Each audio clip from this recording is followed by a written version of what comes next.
Hello and welcome to another edition of Coffee with Kirk on the Pregnancy Help Podcast. It's great to be with you today, and if I can toss out another word, it would be to say it's an honor to be with you today. And I hope you'll understand that as I talk about our subject for today, which is legacy and accomplishment. I'm going to put the emphasis on legacy today because accomplishments are great. But legacy is what we leave behind that people can grasp and carry with them. And I say this because as this is recorded, it is just a couple of weeks after the tragic death of Charlie Kirk. Kind of a somber episode as we start out, but I hope we can build to something through this because I think about Charlie Kirk and his legacy and his accomplishments. And let me tell you, he had some great accomplishments when you look at his political activism. Whether someone disagrees with Donald Trump, agrees with Donald Trump, all of those things, what Charlie Kirk did was really amazing in electoral politics. He formed a group, Turning Point USA, and in this last election, he flipped politics on its head. A lot of people don't get this, but his strategy, and he put this forth, and the Trump administration or the Trump team gathered this in and said, let's do it, which was this. In politics, forever, people have said, if you want to win a state, you go to that place where your votes are the strongest, where you know you're going to win, and you try to get everybody out to vote that you can. You go to your base, you fire them up, you get them out to the polls. And that is great, and Charlie Kirk didn't want to change that.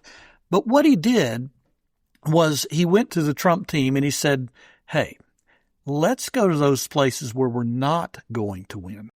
And let's try to flip a few voters there. Because if we can take away a few, then we can narrow the gap in those areas so that in those places where we're strong, we can overtake them and win the states. Well, that's exactly what happened in the 2024 election. A lot of places where Trump had lost the last time, and even in 2016, they narrowed the gap. And when they narrowed that gap, it was enough to put Trump over the top. An amazing accomplishment. And people will remember Charlie Kirk for a long time because of that accomplishment. Also, what he did on college campuses as far as changing minds and those sorts of things. Amazing stuff. But that is going to be forgotten over time. People are going to miss that. We're going to have a new election in 2028, and some people will use this strategy. Some people may not. I don't know. But what they're going to remember is Charlie Kirk's legacy. And if you watch the memorial service, as I did, I watched some of it, you see people talking about his legacy. And as I looked online at comments of people many who disagreed with him, said, you know what? Yes, I disagreed with him, but he was never hateful toward me, no malice toward me. When he'd go out on college campuses, you'd see sharp disagreement, but no malice and anger from him. He was clear, but he was not someone who belittled people or saw them as less than because he disagreed with them. You don't see him using pejorative labels against people. What you see him doing is talking about ideas. And I think that's an amazing legacy to leave, that you could tell he loved people. And private interactions that have come out since his death have indicated that he really cared about people. The notes he would send to people, sending them gifts, and his wife saying every Saturday morning, I received a love note from him telling me how much he loved me and why. And I think that is a legacy. And so as we look at ourselves in pregnancy help, I think we need to think about legacy as much and maybe even more than our accomplishments. And I'm going to tell you, people will look at me and say, well, he's accomplished this or that, and that's fine. But I'm a lot more concerned with my legacy. And I can't tell you what that is. I can't say, well, this is the legacy I plan to leave. I'm doing certain things, I pray, and I hope that people see this as my legacy, but I can't tell you what it's going to be. And so you need to remember me this way because it's based on your perceptions a lot of times of how I've helped you or not, or something I've said, whatever. But it's about legacy. And so at our pregnancy help centers, We can look around and say, oh, we added STI and STD testing. We added a fatherhood initiative. We built a new building. We added to our medical care. Hey, we're even offering prenatal care. Or we have a Bright Course initiative that we have worked with and done different things where people are really being changed. And this is great stuff. We've accomplished a lot of wonderful things. And I would be more than thankful for those accomplishments. And you should be as well. And thank the Lord for those.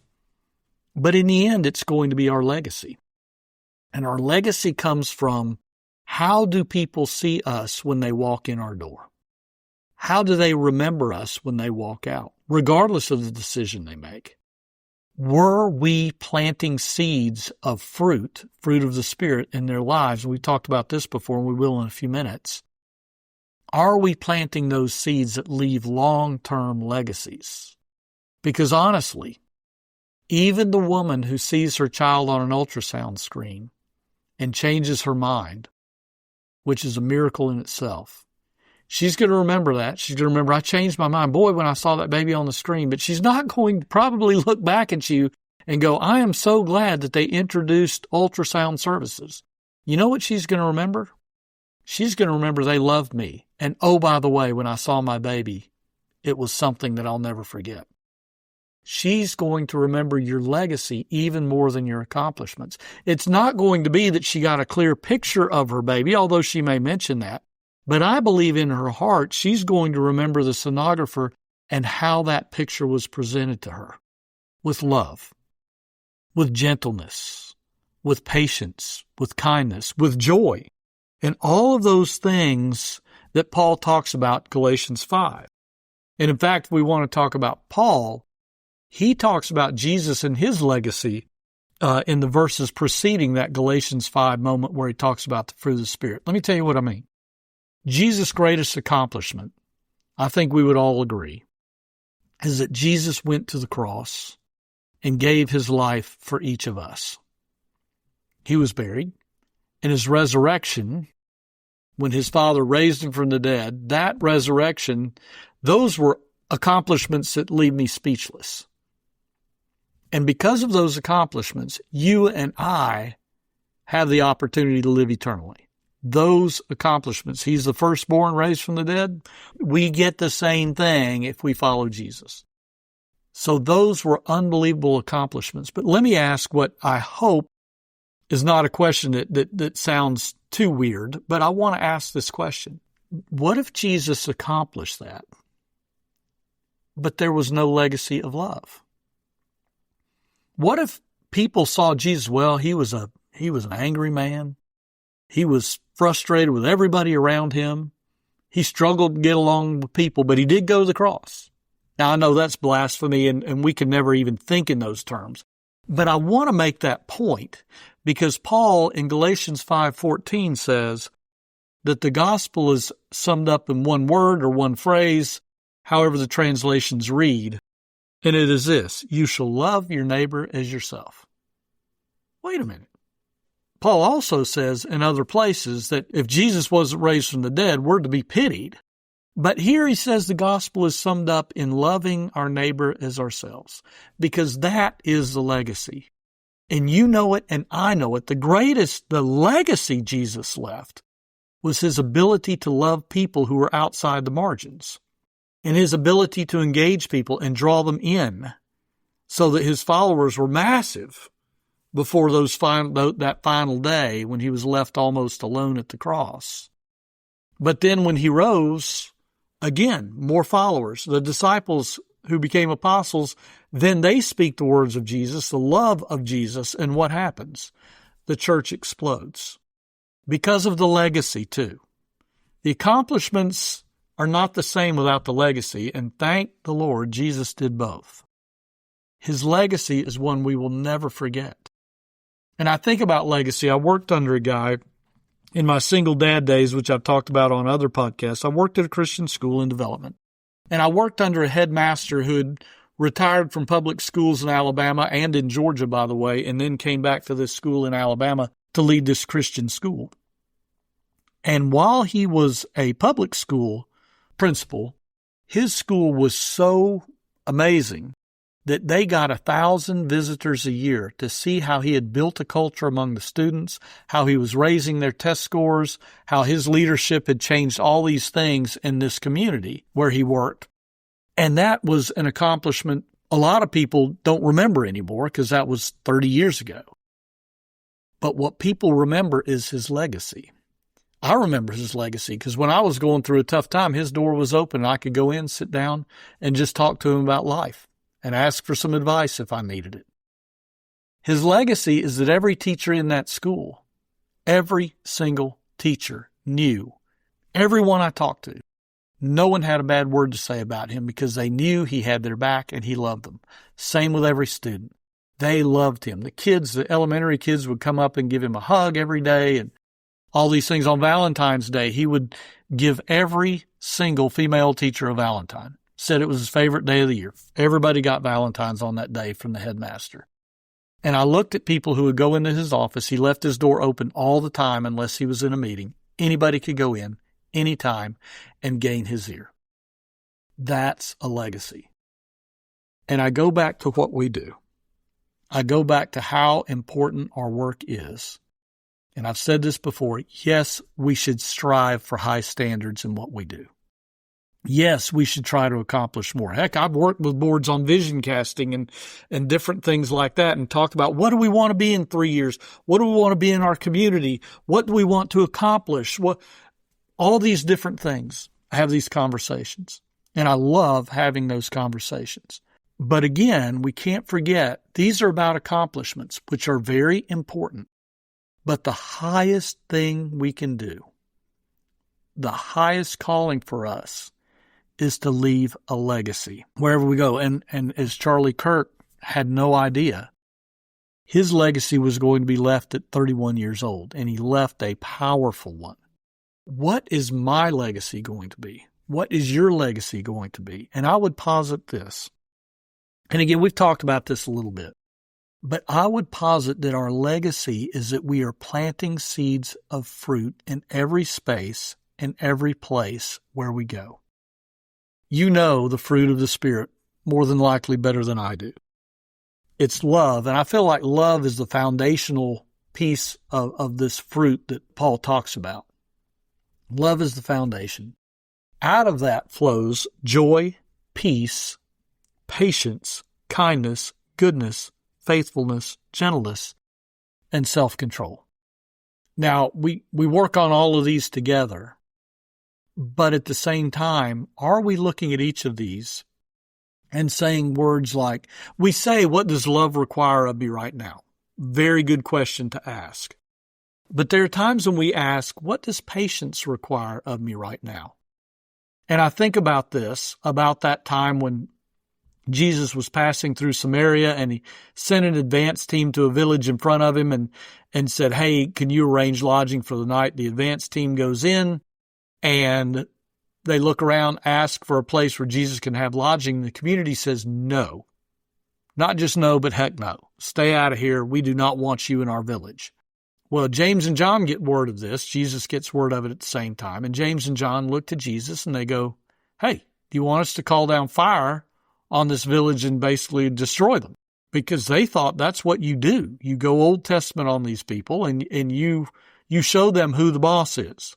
You're the Messiah. They'd just been on the mountain with Jesus and Moses and Elijah and heard a voice coming down out of the cloud where God is saying, this is my son, listen to him. They had just heard that. And by golly, they wanted this village to listen to him. And if you didn't want him, you were going to get it. And I hate to say this. Now it's going to go out on a podcast for everybody to hear, but I've felt that way about people. By golly, I want my side to win. And if these people, I've never asked destruction on anybody, but verbal destruction I was ready to do on these people who disagreed with me or disagreed with life or whatever it happened to be. I get James and John. But what are we told by Luke in that account? Well, Jesus rebuked them, said, you don't know what kind of spirit you're of. And they moved on to another village.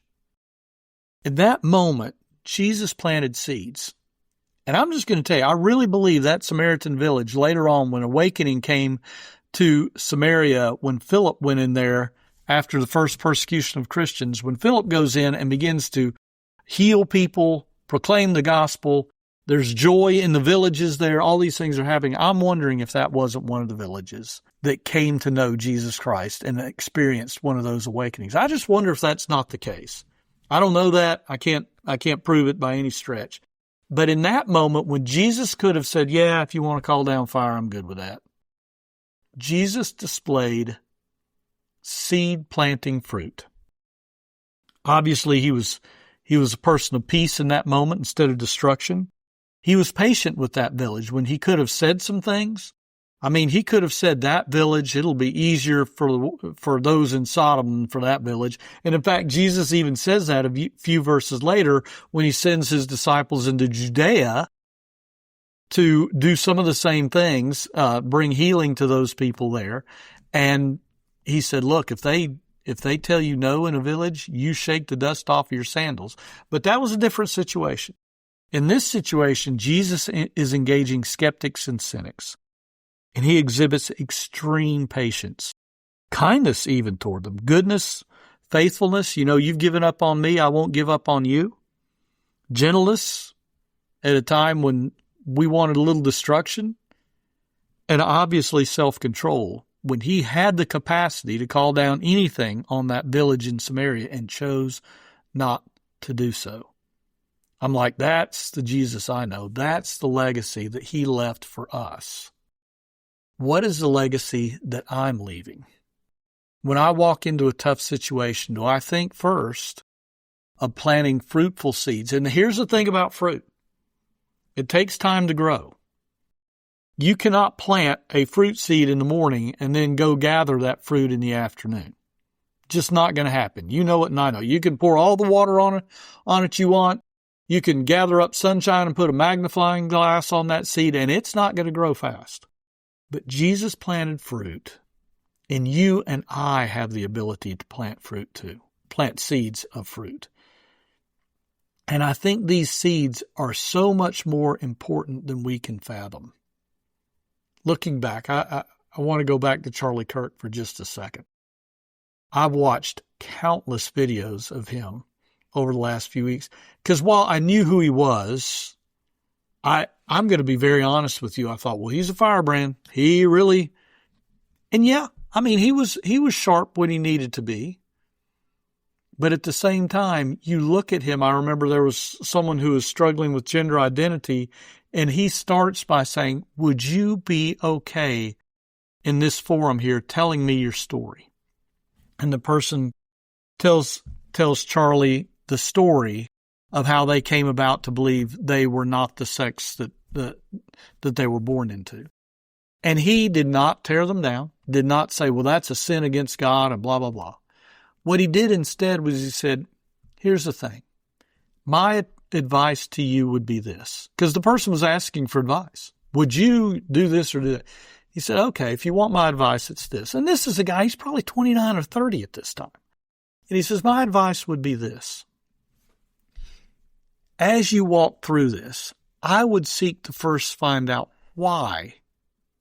What happened in your life that made you think the way you do? I would walk through those things and really get a clear picture of why you are thinking in this direction before I move forward. And the second thing I would do, he said, is I would be very careful, or cautious, I think was the word he used, about putting drugs in your system that will alter you forever. I'd be very cautious about that. Didn't argue, didn't fight, but he planted seeds that I believe could lead to fruit in that person's life. And there are some stories of people who said, I talked to Charlie Kirk and I was thinking I was this and I wasn't, and he changed my thinking and now I'm not that way anymore. I'm like, okay, well, talk about planting seeds that led to fruit. That's amazing. But he did so in such a way. Those accomplishments came about because he planted seeds that led to fruit. And as you work in your pregnancy center, I would be thinking each day, and I'm trying to think about it every day too, what are the seeds of fruit that I'm planting? Am I patient with my boys? Am I kind? Am I Am I bringing goodness into our house each day? When I work with a board of directors, as I did recently, am I bringing joy? Am I bringing gentleness and faithfulness? Am I applauding their faithfulness? Am I building them up? Am I doing the things that leave a legacy? So that when I walk out the door, people, they may not know, well, he presented this and he did it effectively, and we changed our thinking and we decided to do this. All that would be great. But the most important thing I can do is leave a legacy of fruit. So I go back to your center and to you in your life, in and outside the center. When a client comes in, patient comes in, what is the fruit I bring to the table? Because people need fruit. What is the fruit and what are the seeds that I am planting? What are the seeds I'm planting in the office each day? Have I brought a little bit of strife? Have I talked about somebody maybe I didn't need to? Maybe I could have left that alone and instead brought fruit to the table? Am I encouraging others to bring fruit? Do they see me each morning and they go, you know what? We would miss it if she or he is not around. Because, man, every day, I just want to be closer to them because of the way they engage people, the way they engage me, the way they make this place better. That, my friends, is a legacy. Believe me, I want accomplishments. I'm working on some projects now that I think are very important. But ultimately, it's going to be my legacy. Folks, today, let's purpose. Let's look each other in the eye if we're listening to this as a group or as we're in the car. Let's look in the rearview mirror if we don't run into somebody in front of us and say, today is my day to leave a legacy. Let my legacy be one of fruit and planting seeds of fruit in the lives of others. Thanks. I always enjoy being with you, and I hope you have a wonderful day and build the legacy.